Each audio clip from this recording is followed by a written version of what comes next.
let's get into Dan Malloy. How did he fail? I mean, he was the mayor of the city of Stamford. He takes over, he gets the support, he takes over, he becomes the governor, and yet there was talk too that he was not going to seek re-election. There was a concern there, so he must have known that he didn't have this the strong support. Now it's true there are people concerned, NRA among others, that stands on anti-guns, that stands on medical marijuana, and there were other issues too with education. And that's another thing too, talking about the economics of education. More and more teachers, administrators are retiring. Purportedly for years, the teacher retirement count has not been handled correctly. So what's going to happen down the pike? Are they just going to say one day, hey, look, we have no more money, we can't pay you, your retirement? What's happening is, and this is on the backs of the teachers, and they need to rise up, the unfunded obligations, the liabilities are in the billions, and I spoke earlier on the budget, and I said we are not even attempting to address the unfunded liabilities. That's growing into a monster. It's just going to overtake us if rates go up, when they go up. I shouldn't say if, when they go up, it will happen eventually. And risk arbitrage will kick in. The money we invest doesn't come back the same way. We take risks the higher the interest rates are. So right now we can still borrow. If we need to borrow money, we can borrow cheap. Those days will be leaving us in Connecticut in a few years when rates do go up, and so you won't be able to borrow for infrastructure or whatnot. So while you still can borrow to do some improvements that you need in capital projects, you can start to tackle some of your revenue that would go towards these unfunded obligations. And the governor has thrown nickels and dimes at it. What he's trying to do, he's trying to look at it as a window. The governor took a model. His problem on why he won't get reelected is his personality. The way he handles people, the way he addresses the public. He shouldn't be a king, he should be a public servant. He knows it. They had no bench. There was no one they could run. They had to run him. They looked at Tom Foley, they looked at how he articulates, which is a weakness, but it's not the worst thing in the world. The worst thing in the world for Tom is no planning and empty slogans, new direction. Well, what direction, Tom? So they knew that they were running up against a guy that had no direction, wouldn't have the courage to put the plans out. And now they both have 50% unfavorable ratings, and Malloy can win in that race. Well, let's look at the teacher retirement account, because this is really a hot button issue. If you're elected governor, how would you deal with it so it doesn't become a catastrophic, the worst storm scenario? This is why, for the first time, you're probably hearing there's a deficit, big one's coming. So the first thing you do is be fair with the people, tell them what's coming. It didn't go away under the Malloy administration. And not just because it was the largest tax size. These are coming in tidal waves, these deficits. We had one on the Malloy, 3.8 billion. We've got 2 more coming, and they're going to keep coming and hitting us because we haven't moved the boat into safe harbor. And that means really took a look at the structural problems in government. We can't be all things to all people as we've been for 40 years. We cannot run Connecticut as a business because it's a government, and we cannot run it as a charity as we have.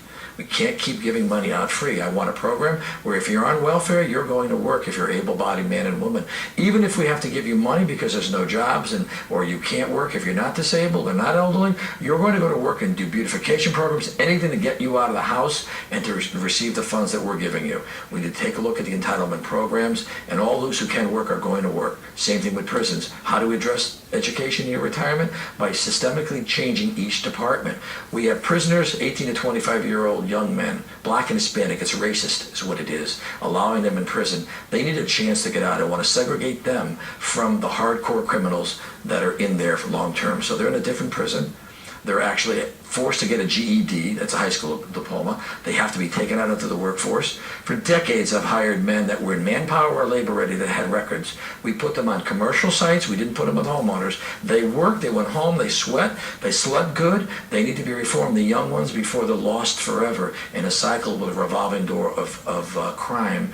And so we need to separate them from the hardcore criminals and get them to work, the welfare to work. The spirit and enthusiasm of the state has to change. We need sweat equity in order to just change what's happening, so that in that change there'll be, like you break a sweat, all of a sudden the state of Connecticut, because we are a wealthy state, the enthusiasm and the love of Connecticut will come back. The pride will come back with these changes in each department. Money will flow back into Connecticut, and it needs to be put in the places that we're obligated to put it as the pension How is funds. that money going to come back into the state of Connecticut? Well, this is Because a- now you're talking about a Get ready for this one. $2.8 Yeah. billion Here deficit you over go. the next couple of years. Here's one of my brainstorm ideas that I received from heaven or something when my good friend Judy Aaron moved to New Hampshire where they have no sales tax. I took a look at Connecticut, and this is something we can phase in over time to bring business that's already in Connecticut that we're not profiting from.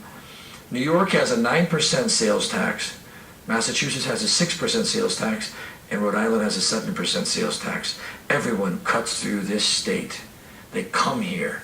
If we can, over 7 years, phase out the sales tax incrementally and tie it to either GDP or inflation so we never lower it quicker than we can bring profits in from corporations, then we can make this a provision state as it was until 1959. Connecticut was legally called the provision state, not the Constitution state. It was an act of the General Assembly that made it the Constitution state. And a provision state means you come to Connecticut because you're coming here anyway, buy the big screen TVs, go shopping, go to the malls, buy everything you can while you're in Connecticut to increase sales. And this is because of our geography. We have a unique ability because of our geography to be able to take that tax, which no one's looking at. They're thinking, income tax, income tax. The income tax is so big right now we couldn't touch it. We could play with it a little bit, but the better thing is you wouldn't care about income tax if you had a job that really paid, that you had overtime, that you had pay raises. We have none of those. Who's seen those in the last 10 years? So having people already coming through Connecticut because of geography, if we can get our house in order, as I talked about earlier, then all of a sudden the sales, because you'd say, well, we're not going to get our revenue from sales, but the businesses will booming. They'll be coming for tourism. They'll be coming to Connecticut because they're already here, buying off our shelves. Store owners will be hiring people. You'll pick it up on corporate tax and you'll pick it up on income tax. It's just a three-card Monty. This What's is the way your it is. take on the film industry? I know myself, I've been involved in it, and the producers do get a tax break by filming in the state of Connecticut. Supposing Connecticut's one of the best states in the country that tries to lure producers to produce movies in the next state. What's your take on that? And that coupled with the idea of Malloy has been trying to get other companies to come into the state to set up business. And then the tax breaks with that. Well, I know from my career in the theatrical business with Local 84, which is theatrical, it's not the movie local, but New York does a predominant amount of film on the streets of New York. But Connecticut is, again, geographically located perfect. We need to increase that program, take a good look at it, and do something long-term. So, because what happens with anything in film, it will become habitual, where the hotels are set, where the crews come to stay. Right. But over time, they know the spots that they want to shoot. You can get TV shows, dramas, and whatnot. But that will add, with a few other factors, that what I talked about, the enthusiasm and the pride of Connecticut, because all of a sudden we have a sustained film industry. Film and theatrical is always something that's very, very popular. I did a press conference at the American Shakespeare Theater about a month ago. It's a beautiful building. It's been closed since 1991. It went bankrupt. The city of Stratford owns it, and they have 5 propositions to refurbish it. That place brought in 12,000 tourists a year. It's right on the water in Stratford. And so we're looking at that as something the state should be part of, because anything that has to do with tourism, theatrical, and we're in a recession, so it's a hard time to, it's a time to invest, it's not necessarily a time to reap the rewards of it. But it adds to something that, because Connecticut has an identity problem.